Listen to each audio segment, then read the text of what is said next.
வணக்கம் நேயர்களே, இந்த வீடியோ தொகுப்பில் நாம் பார்க்க இருப்பது குலதெய்வத்தை வீட்டுக்குள் வரவழைக்கும் ஒரு தாந்திரிக பரிகார முறையை தான் நம்ம பார்க்க போகிறோம். குலதெய்வத்தை வீட்டுக்குள்ளே வரவழைக்கிறது இல்லாமல் நம்ம வீட்டை விட்டு திருப்பியும் வெளியே போக விடாமல் நம்ம வீட்டிலே எப்படி நம்ம தெய்வத்தை இருக்க வைக்கலான்ற ஒரு சின்ன வழிபாடு முறையை தான் நம்ம பார்க்க போகிறோங்க. இப்போ பெரும்பாலும் நம்ம குலதெய்வ கோயிலுக்கு ஒரு வித பூஜை புனஸ்காரங்கள் செய்யக்கூடிய ஒரு வழிமுறைகளை வச்சுருப்பீங்க. அந்த மாதிரி வச்சுட்டு இருக்கக்கூடிய டைமில் வருஷத்தில் ஒரு முறை தான் நீங்கள் போய் குலதெய்வத்துக்கு குடை செலுத்தக்கூடிய வகையில் இருக்குங்க. அந்த மாதிரி இருக்கக்கூடிய நேரத்தில் நம்ம குலதெய்வத்தை நம்ம சரியாக நம்ம வணங்க மாட்டோம். வருஷத்தில் ஒரு முறை மட்டும் போய் பண்ணிவிட்டு குலதெய்வத்தை பற்றின ஒரு யோசனையே நம்மளுக்கு இல்லாமல் நம்ம அங்கேயும் இங்கேயும் போயிட்டு வேற ஒரு ஆலயங்களுக்கு போயிட்டு நம்ம வழிபாடு செஞ்சுக்கிட்டு இருப்போம். அது போல் இருக்கக்கூடாதுங்க. முதல் முறையாக நம்மளுக்கு குலதெய்வம் தான் ரொம்ப முக்கியமானது. எந்த தெய்வத்தை வழிபாடு செஞ்சாலும் பிடிச்சாலுமே குலதெய்வத்தில் அனுகிரகம் இருந்தால் மட்டும்தான் எந்த ஒரு தெய்வமாக இருந்தாலும் நம்மளுக்கு அனுகிரகமாகப்பட்டு செய்யும். குலதெய்வமே நம்ம பக்கத்தில் இல்லாமல் ஒதுங்கி இருந்துச்சுனாக்கா எந்த ஒரு தெய்வமும் நம்மளுக்கு துணையாக நிற்காதுங்க. எந்த ஒரு கஷ்டங்கள் வந்தாலும் அதை பார்த்துக்கிட்டு வேடிக்கை பார்த்துட்டு அமைதியாக இருக்கும். ஏன்னா பெத்த தாய்க்கே ஒரு கருணை இல்லாத போது மற்றவங்களுக்கு எப்படி நம்ம மேலே ஒரு பாச அன்பு ஏற்பட்டுரும். சரியா? நம்ம பெத்த தாயே மறந்துட்டு வேற ஒருத்தவங்க நம்ம போயிட்டு நம்ம அவங்கள பார்த்துட்டு செஞ்சுக்கிட்டு இருந்தோம்னாக்கா அவங்க நம்ம மேலே அன்பு வருமா செய்யுமா? அந்த மாதிரி ஒரு கான்செப்ட் தான் இது. முதல்ல நம்ம குலதெய்வத்தை நம்ம கைவசப்படுத்தி வச்சுக்கணும். இதுக்கு நீங்கள் என்ன செய்கிறீங்கன்னாக்கா, உங்கள் தெய்வத்துக்கு நீங்கள் குடை நடத்துவீங்க இல்லையா? வருஷத்தில் ஒரு முறை முனியப்பனாக இருக்கட்டும், மதுரை வீரனாக இருக்கட்டும், முத்துமாரியாக இருக்கட்டும், பேச்சியாக இருக்கட்டும், அங்காளம்மனாக இருக்கட்டும், குலதெய்வத்தை சார்ந்தவங்க கன்னிமார் தெய்வமாக இருக்கட்டும், எந்த ஒரு குலதெய்வத்தை சார்ந்தவங்களாக இருந்தாலும் சரிங்க, என்ன பண்ணுறீங்கன்னாக்கா நிறைஞ்ச பௌர்ணமி அன்னைக்கு போங்க. நிறைஞ்ச பௌர்ணமி அன்னைக்கு போயிட்டு தெய்வத்துக்கு கொஞ்சம் போல் உங்கள் தெய்வம் அசைவ பலி ரத்த பலி வாங்கக்கூடிய தெய்வங்களாக இருந்தாலும் சரி, அல்லது சைவ பூஜை வாங்கக்கூடிய தெய்வங்களாக இருந்தாலும் சரிங்க, அது தெய்வத்துக்கு போயிட்டு கொஞ்சம் போல் பொங்கல் தெய்வத்துக்கிட்டே கோயிலுக்கிட்டே போய் பொங்கல் வச்சு தெய்வத்துக்கு ஒரு பூஜையாகப்பட்டது சிம்பிளாக பூஜையாகப்பட்டது பண்ணுங்க. தெய்வத்துக்கு கூட எடுத்து சாத்தி, அதாவது புடவை எடுத்து சாத்தி, அல்லது ஆண் தெய்வமாக இருந்துச்சுனாக்கா வேட்டி துண்டு இந்த மாதிரி விஷயங்களை எடுத்து கொடுத்து போட வச்சுட்டு அபிஷேகம் தண்ணீர் ஊற்றி அபிஷேகம் செய்வோம் இல்லையா? அது போல் நீங்கள் அபிஷேகங்கள் போல் தண்ணீர் ஊற்றி கழுவி தெய்வத்தோட விக்கிரகத்தை கழுவி புது வேட்டி துண்டு மாற்றுங்க. தெய்வத்துக்கு மாற்றி கொடுத்துட்டு தெய்வத்துக்கு தேவையான பூஜையை கொடுங்க. ரத்தபலி வாங்கக்கூடிய தெய்வமாக இருந்தால் கொஞ்சமாக ஒரு 3 சேவல் அந்த மாதிரி விஷயங்களை வாங்கிட்டு போய் தெய்வத்துக்கு பொங்கல் வச்சு சேவல் அடுத்து பலி கொடுத்து பொங்கல் வச்சு வழிபாடு செஞ்சுக்குங்க. செஞ்சுக்கிட்டீங்கன்னா சரிங்கன்னா நிறைஞ்ச பௌர்ணமி அன்னைக்கு மனுஷார தெய்வத்துக்கிட்ட போயிட்டு வேண்டுங்க. அப்பா, எனக்கு ரொம்ப தூரமாக இருக்குது, உன்னை வழிபாடு செய்ய முடியல, எனக்கு வருஷத்தில் ஒரு முறை வர்றது ரொம்ப பெரிய கஷ்டமாக இருக்குது, அதனால் நான் வருஷத்தில் ஒரு முறை மட்டும் தான் உன்னை வழிபாடு செய்யக்கூடிய ஒரு சூழலாக இருக்குது, அதனால் எப்பயுமே நான் உன்னை வீட்டில் வச்சு வழிபாடு செய்யணும், அதுக்காக எனக்கு நீ தான் அனுகிரகம் செய்யணும், அதனால் உன்னோட ஆலயத்தில் இருக்கக்கூடிய ஒரு பிடிமண், உன்னோட ஆலயத்தில் இருக்கக்கூடிய மண்ணை கொஞ்சமாக நான் எடுத்துக்கிறேன். இந்த மண்ணை எடுக்கிறது மூலியமா நீ என்னோட வீட்டில் இருந்து அருள் பாலிச்சு என் வீட்டில் இருக்கக்கூடிய கஷ்டங்கள் நஷ்டங்கள் அனைத்துமே சரி செஞ்சு என்னுடைய பிரச்சனை தீர்த்து வையப்பா. என்னுடைய இடத்துக்கு அன்றாடம் உனக்கு நான் பூஜைகளாகப்பட்டது கொடுக்குறேன் செய்கிறேன், எனக்கு வழிபாடு ஒன்று நான் பண்ணுறேன், அதனால் எனக்கு பக்கத்துலேயே அனுகிரகம் செய்யப்பா, அவனோட அனுமதியோடு நான் இந்த பிடிமண்ணாகப்பட்டது நான் எடுத்துக்கிறேன்னு சொல்லி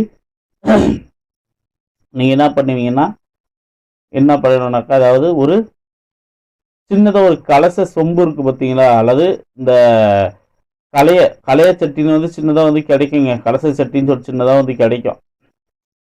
சின்னதாக ஒரு 3 இன்ச்சு அகலத்தில் ஹைட்டில் கிடைக்குங்க. அந்த மாதிரி கலச சட்டியை வாங்கிக்கிங்க. கலச பானை அது வாங்கிக்க. அல்லது பித்தளை சொம்பு இருக்கு இல்லையா, கலச சொம்புன்னு சொல்லுவாங்க. பித்தளை கலச சொம்பு வாங்கிக்கிங்க சின்னதாக பார்த்து. வாங்கிக்கிட்டு அந்த பிடி மண் இருக்கு இல்லையா, தெய்வத்துக்கு நேர் எதிர இருக்கக்கூடிய மண்ணாக இருந்தாலும் பிரச்சனை கிடையாது. அல்ல ஆலயத்துள்ள இருக்கக்கூடிய பிரச்சனை மண்ணாக இருந்தாலும் சரிங்க. நேர் எதிர இருக்கக்கூடிய மண்ணை எடுக்கலாம், அல்லது ஆலயத்துக்குள்ளே இருக்கக்கூடிய மண்ணும் நம்ம வந்து எடுத்துக்கலாங்க. எடுக்கக்கூடிய முறை எப்படின்னாக்க, கொஞ்சம் போல் இந்த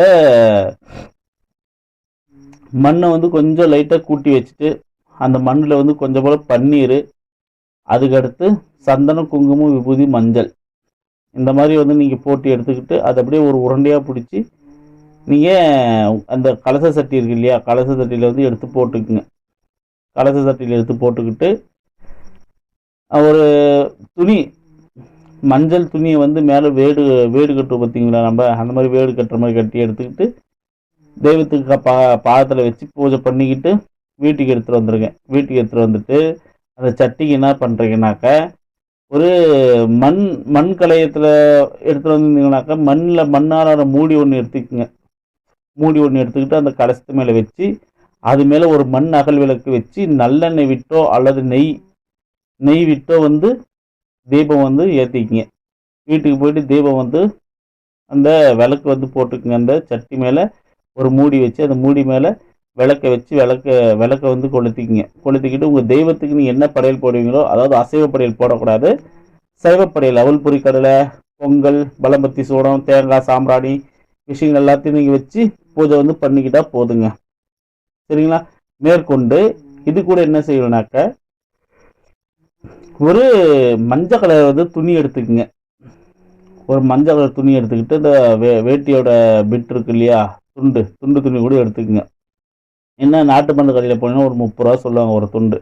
அது நல்ல சைஸாக ஒரு 1/2 அடிக்கு 6 இன்ச்சுக்கு 6 இன்ச்சு இருக்கிற அளவுக்கு பார்த்து கட் பண்ணி எடுத்துக்கிட்டு அதில் என்ன செய்யறீங்கனாக்க, இந்த ஒரு வெற்றலை பாக்கு, எலுமிச்சை பழம், அதுக்கடுத்து ஊதுபத்தி, சாம்பிராணி, ஊதுபத்தி கிடையாதுங்க, மஞ்சள், கற்பூரம், குங்குமம், சந்தனம், விபூதி, இந்த 3 இந்த எலுமிச்சை பழம், வெத்தலை பாக்கு, மஞ்சள், குங்குமம், சந்தனம், விபூதி இந்த மாதிரி பொருட்களை வந்து அந்த மஞ்சள் துணியை வந்து கட்டிக்கிட்டு இதை வந்து பூசை பண்ணி எடுத்து உங்களோட நிலவாசப்படி இருக்கு இல்லையா, நிலவாசப்படியோட வெளிப்பக்கமாக கட்டக்கூடாதுங்க. உள்பக்கம் இருக்கு இல்லையா, உள்பக்கத்தில் வந்து ஒரு ஆணி அடித்து உங்களோட வாசற்படிக்கு நேர் நடுமதி இடத்துல வாசற்படிக்கு மேலே கொஞ்சம் செவுத்துல கூட நீங்கள் அடிச்சுக்கலாம், ஒன்றும் தப்பு கிடையாது. அப்படி முடியும்னு சொல்கிறவங்க வாசற்படியிலே வந்து உள்பக்கத்தில் ஆணி அடித்து வந்து எடுத்து கட்டிக்கலாம். அப்படி முடியாதவங்க செவுத்து மேலே கூட நீங்கள் ஆணி அடித்து எடுத்து கட்டிக்கலாங்க. சரிங்களா? உள்பக்கத்தில் வாசற்படியோட மேல் பகுதியில் ஆணி அடித்து நடுமையத்தில் பார்த்து கட்டிக்கிட்டு இந்த குலதெய்வத்துக்கு பூஜை பண்ணக்கூடிய நேரமெல்லாம், நீங்கள் அன்றாடம் பூஜை பண்ணுவீங்க இல்லையா, அந்த மாதிரி பூஜை பண்ணக்கூடிய நேரமெல்லாம் இந்த வாசற்படியில் கட்டி வச்சிருக்கக்கூடிய அந்த எலுமிச்சை பழம், வெத்தலை பாக்கு இந்த மாதிரி விஷயங்களை வச்சு கட்டியிருக்கோம்னா அதுக்கு வந்து பூஜை வந்து பண்ணிக்கிங்க. பூஜை பண்ணிக்கிட்டு வந்தீங்கன்னாக்க குறைஞ்சது ஒரு 8 வாரங்கள் நீங்கள் தொடர்ந்து நீங்கள் பூசையாகப்பட்டது பண்ணிட்டு வாங்க. இடைவிடாமல் பண்ணிட்டோம். வெள்ளி செவ்வாய், அமாவாசை, பௌர்ணமி அந்த மாதிரி டைமுகளில் வந்து இடைவிடாமல் நீங்கள் பூஜை வந்து பண்ணிக்கிட்டு வாங்க. குலதெய்வமாகப்பட்டது வீட்டை விட்டு வெளியே வந்து எங்கேயும் போகாது, வீட்டுக்குள்ளே வந்து பிரவேசிச்சுக்கிட்டு இருக்கோம். அது மட்டும் இல்லாமல் இந்த விளக்கு வந்து இருக்கு இல்லையா, விளக்கு வந்து ரொம்ப கலீஜாக இருக்குது, இதை வந்து கழுவணும், ரொம்ப அழுக்காக இருக்குதுன்னு சொல்லிட்டு நினைக்கிறீங்க இல்லையா, அந்த மாதிரி அழுக்காக இருக்குதுன்னு சொல்லிட்டு நினச்சி அந்த விளக்கை எடுத்து கழுவாதீங்க. அழுக்காக இருந்துச்சுனாக்க ஒரு காட்டன் துணி வச்சு க்ளீனாக அந்த விளக்கை வந்து தொடச்சிடுங்க. அது மேலே போட்டிருக்கக்கூடிய எண்ணெய் மூடி போட்டிருக்கீங்க இல்லையா அந்த கலசத்து மேலே, அந்த மூடியை கூட எடுத்து தொடச்சிடுங்க. நீங்கள் கழுவிட்டீங்களானாக்க குலதெய்வமாகப்பட்டது வீட்டை விட்டு அகன்று போயிடும், எந்த இடத்துலேருந்து வந்துச்சோ அந்த இடத்துக்கே போயிடும். அந்த காரணத்தினால நீங்கள் அதை கழுவாதீங்க. கழுவுனீங்கனாக்க திருப்பி தெய்வத்தை நீங்கள் வரவழைக்கிறது திருப்பி வந்து 8 வாரங்கள் நீங்கள் பூஜைகள் செய்ய வேண்டியதாக ஒரு சூழல்களாகப்பட்டது ஏற்பட்டுரும். அதனால் காட்டன் துணியை மட்டும் வச்சு நீங்கள் க்ளீனாக சுத்தம் பண்ணி தொடச்சி எடுத்துக்கிட்டாக்க போதுங்க. சரிங்களா?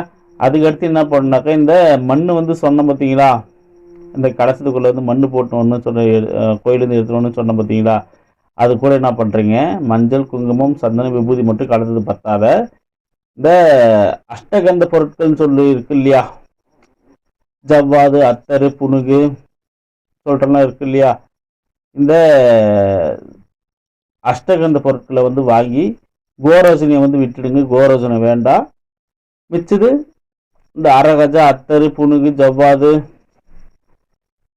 சொல்கிறேன்னா வரும் பார்த்தீங்களா, ஒரு நல்ல வாசனையாக இருக்கக்கூடிய திரவியங்கள், வாசனை திரவியங்களை கூட நீங்கள் விட்டு என்ன பண்ணுறீங்கன்னாக்கா, இந்த மண்ணு கூட விட்டு இந்த பச்சை கற்பூரம் இருக்கு இல்லையா, பச்சை கற்பூரத்தை வந்து 2 3 4 வந்து ஒடிச்சு நல்லா தூள் பண்ணி போட்டு அந்த மண்ணு கூட போட்டு மிக்ஸ் பண்ணிக்க. நல்லா வாசனை திரவியங்களை ஊற்றி இந்த பன்னீர் ஊற்றிருக்கீங்க, மஞ்சள் குங்குமம் விபூதி சந்தனம் அந்த மாதிரி விஷயங்களை வந்து போட்டிருக்கீங்க.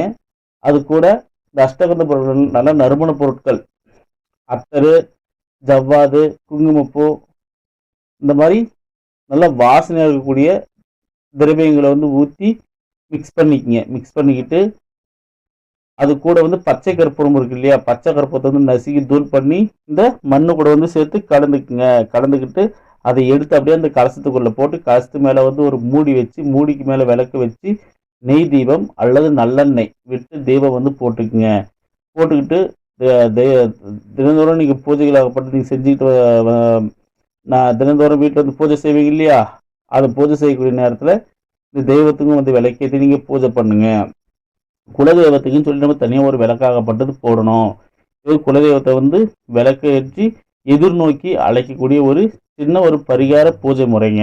இந்த முறையாகப்பட்டது ரொம்ப சிறப்பாக வேலை செய்யும், நல்லாவே இருக்கும். இப்போ குலதெய்வத்தோட பிரவேசமாகப்பட நம்ம வீட்டுக்குள்ளே இருந்துச்சாவே நல்ல ஒரு கட்டுக்கடங்காத சந்தோஷங்களும் நல்ல வருமானங்களும் மன நிம்மதியும் வீண் பண விரயங்கள் இல்லாத கடன் தொல்லை இல்லாத பஞ்சம் பட்னி பசின்னு சொல்லிட்டு இல்லாத ஒரு வாழ்க்கை சூழ்நிலைகளாகப்பட்டது உங்களுக்கு அமையுங்க. அந்த மாதிரி விஷயங்களாகப்பட்டது ஏற்படுத்தி இந்த பரிகார முறையாகப்பட்டது. அதனால் இந்த முறையை வந்து நீங்கள் பயன்படுத்தி பாருங்கள். வேறு எங்கேயும் போயிட்டு அது இதுன்னு சொல்லி தேடி அலைஞ்சிக்கிட்டு காலத்தை வந்து விரயப்படுத்திக்கிட்டு இருக்காதீங்க, சரியா? அதனால் இந்த முறையாகப்பட்டது ரொம்ப நல்ல முறை, நல்ல அனுபவம் கொண்ட முறை கொடுங்க, நல்லாவே வேலை செய்யக்கூடிய முறை. இதை வந்து பயன்படுத்துங்க தவறாமல். அடுத்தபடியாக சோழி பிரசன்னம் நட்சத்திர பிரசன்னம், அதாவது சோழி பிரசன்னம் நட்சத்திர ஆருடம் போன்ற இந்த அகத்தியர் ஆருடம் இந்த மாதிரி ஆருட முறைகளையும் ஜோதிட பரிகார முறைகளையும் பதிவிடுறதா இருக்குது. அதனால் நம்மளோட சேனலில் வந்து இணைஞ்சிருங்க. நம்மளோட சேனலை சப்ஸ்கிரைப் பண்ணுங்கள், ஷேர் பண்ணுங்கள், லைக் பண்ணுங்கள், நிறைய பேர்த்துக்கு தெரியப்படுத்துங்க. என்ன விஷயம் வேணுன்றதை கமெண்ட் பாக்ஸில் சொல்லுங்கள். உங்களுக்கான விஷயங்களை நான் சீக்கிரமாக கொடுக்கறதுக்கு முயற்சி பண்ணுறேன், சரிங்களா? மீண்டும் ஒரு நல்ல தகவலை சந்திக்கின்றேன்.